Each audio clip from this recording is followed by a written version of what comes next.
little wet. And then I would have liked to drive the car that day. And on top of that, I left a little late. So I had to use some sick hours to cover part of my shift. But lucky me, it was a shorter shift that day. So I could test out Grubhub and just utilize the app. And that's exactly what I did on my extended lunch. So this is the service that Grubhub provides is a food delivery. And this was perfect because it was raining. Didn't want to bike to a restaurant to get something to eat. I just wanted to chill and enjoy my lunch at the break room. Okay, my pedal is wiggling, so I'm just gonna stop. I'll just go slow. But yeah, it was just the perfect scenario for to use the Grubhub app the way it was intended.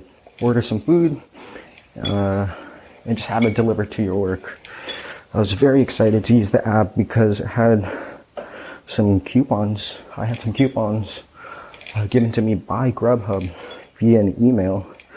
But the coupons were nice, but they were expired. I downloaded the Grubhub app a few weeks ago to get a feel for the user interface and to get familiarized with how to use the app. But I didn't use the codes because I didn't have the urge or need to at the time. But when I did get a chance to use their app, the coupons were expired the day I used it. And I read the fine print, and yeah, they expired at a very weird time, 2 a.m. I eat lunch at around 12 to 1-ish, so having the coupon expire super early was very odd. Getting to the UI of the app was very easy to navigate, and it was very straightforward. I did like how there were photos of the food on the app. They are really accomplishing the original goal of ditching paper menus and making great digital menus. The food choices they had were pretty limited, probably due to my local area. They did have a few local choices, but the wait times were a little bit longer. Some were 60 to 80 minutes, and that's one reason why I stuck with fast food.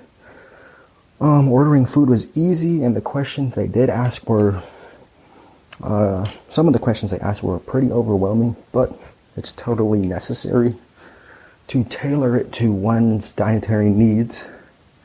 I decided to order something from Taco Bell. As we learned earlier, Taco Bell is part of the Yum brand acquisition back in 2018. And yeah, the wait time was pretty reasonable. About 30 minutes, and there's a cool tracking feature that they added. It tracks when your food's being made, where it is in transportation, and when it's delivered. The special notes to the driver section was also very helpful to give specific instructions. I really like that feature. So good job on the developers of the Grubhub app. And I filled out what I wanted, paid via PayPal, and my order was complete after tapping and answering a few questions on how I liked my food. Delivery was quick, the driver was very nice, also came before the expected delivery time. But my driver did give me some tips to get my food delivered a little faster, so when I ordered, there were multiple Taco Bells close by, and I chose the top one. And the one on top was the furthest Taco Bell away from work. So maybe to improve the app, add an interactive map feature that is location based, where you can zoom in and out of local participating restaurants in the local area. Or just have the restaurant search engine optimized for current location, so the closest restaurant to you shows up first. But overall, I had a good experience with the app. Food was warm, delivered in a timely fashion, and the app was very easy to use. Let's talk into the community involvement. So Grubhub for restaurants has some ways that local restaurants can benefit from engaging with the local community. Some ways they encourage local restaurants to participate is by hosting events, being socially conscious, and engaging employees with the community. These are all solid points and would be beneficial for restaurants to implement them into their workflow. And Grubhub in 2015 also donated $75,000 to the No Kid Hungry charity that is dedicated to ending hunger with children across the U.S. This was an effort amongst the diners and the restaurants. But Grubhub also added the feature at checkout to round up your tab to the nearest dollar and donate the roundup to charity. This feature is called Donate the Change. So if your tab is $9.50 and you click the box notifying you want to participate in donating to the charity, it rounds up your tab to $10 and donates the change that was added to the charity. This is a really nice and easy way, or easy feature to help get diners involved and to help hungry children get fed as well. They also had a women empowerment effort to support women chefs and restaurateurs. They plan on contributing $1 up to $1 million for every person who pledges to dine in or order delivery from a woman-led restaurant. This was going to go on for about a month, March of 2018. They pushed for a more gender-balanced kitchen, and the first $100 from Grubhub will be given to women chefs and restaurateurs. They're pushing to give women the tools and to help build strong leadership skills in the kitchen. I believe this is a step in the right direction, and it does give everybody a chance for a more even playing field. It is nice to see some women empowerment in more industries now. And let's talk about the sustainability side of what Grubhub is doing. So Grubhub is aware that restaurants are a very capital-intensive operation, from buying the ingredients to the water they use to the waste a restaurant creates. It leaves a pretty large carbon footprint on the earth. But rather than solving or shoving all of the problems under a rug, Grubhub encourages restaurants to do the right thing and to try and reduce what they can. So some tips that Grubhub for restaurants published for their participating restaurants were a quick 5-step guide to conduct a waste audit. This is a big one. There's a lot of waste and ways a restaurant can create, and seeing the waste you create in one day is astonishing, and imagine that for an entire year. It's a lot, but once these are sorted, you know the exact numbers and know what you're working with, so you can make the changes, improve year after year. They want restaurants to consider the container, how these things are packaged and sent to the restaurant can have a huge impact on the environment. So just working with suppliers to find the best alternative can have a major impact. From cradle to grave, each step is important. Optimizing storage. Every square inch of a restaurant has a value, and if you can efficiently store your ingredients, you can reduce waste and decrease your expenses. So encouraging larger, more bulk style storage containers are well received in this situation, and knowing the shelf life of all your products is helpful to keep your ingredients fresh and safer for the diner. So a shelf life chart is highly recommended. Invite your diners to be part of the solution, encouraging them to help with the eco mission of the restaurant.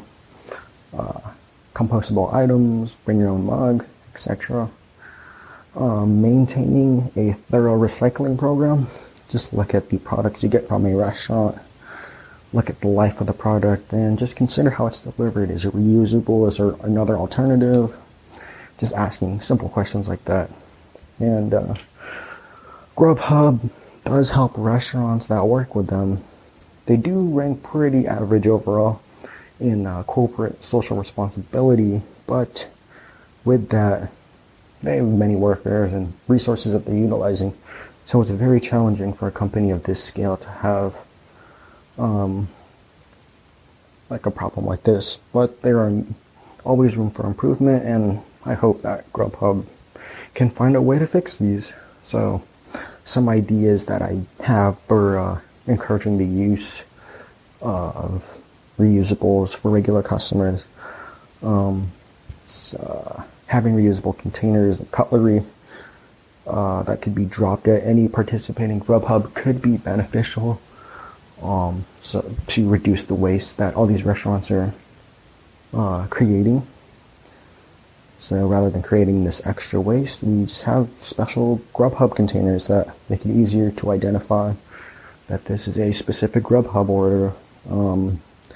But this is just an idea, and it might work for certain types of restaurants. But it sounds a lot easier on paper, but in practice, yeah, it's probably going to be a totally different beast.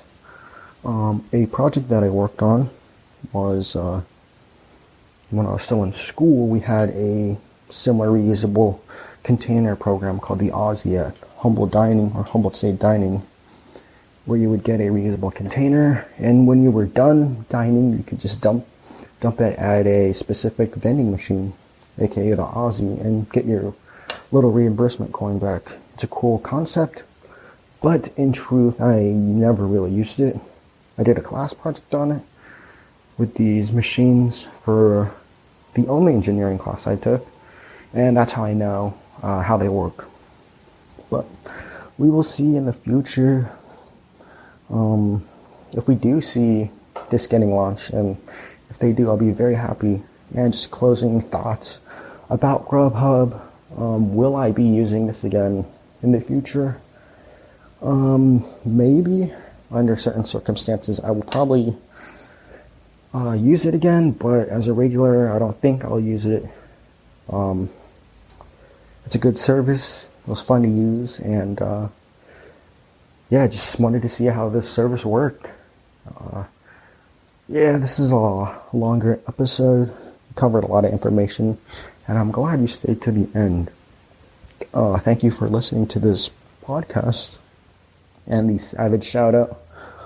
I'll shout out Lonnie, my engineering professor who gave us the Aussie project. He's a good role model to us young people, and I still have to read your book, To Catch the Rain. But yeah, you're a super great professor, and thank you for that. And keep in touch by following all of the social media pages, our Facebook, Insta, and YouTube at Bikebudie, and Twitter at bud_bike. And feel free to give us a suggestion on what business you want to hear next time. Just email me at abronellis@bikebuddy.com. So, thank you for listening.